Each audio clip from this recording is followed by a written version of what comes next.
ఈ అడ్రినల్ గ్రంథి అనేది కిడ్నీకి పై భాగంలో ఉంటుంది.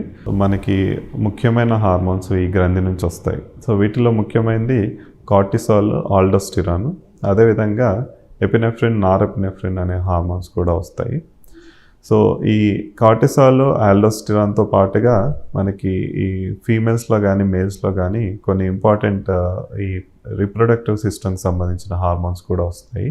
వీటిని డిహెచ్ఈఎస్ కూడా అని కూడా అంటాం.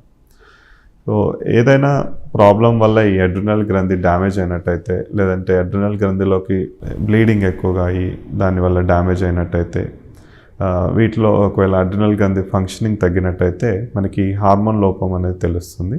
కార్టిసాల్ హార్మోన్ లోపం వల్ల బాగా బరువు తగ్గిపోవడం, నీరసం కావడం, బీపీ పడిపోవడం, హార్ట్ రేట్ పడిపోవడం, ఇవన్నీ చూస్తుంటాము. ఈ ఆల్డోస్టిరాన్ లోపం వల్ల మనకి సోడియం ప్రాబ్లమ్స్ కానీ బీపీ రిలేటెడ్ ప్రాబ్లమ్స్ కూడా వస్తాయి. ఈ hormone related DHEA hormone related effects మేల్స్లో అయితే పెద్దగా ఉండదు, బట్ ఫీమేల్స్లో వీళ్ళకి బాడీ అంతా వీక్ అనిపించడం, సో ఇవన్నీ మనం చూస్తుంటాం. ఒకవేళ ఈ హార్మోన్ అడ్రినల్ నుంచి హార్మోన్ మోతాదు ఎక్కువగా వచ్చినట్టయితే కార్టిసాల్ హార్మోన్ పెరగడం వల్ల కుషింగ్స్ వ్యాధి రావచ్చు.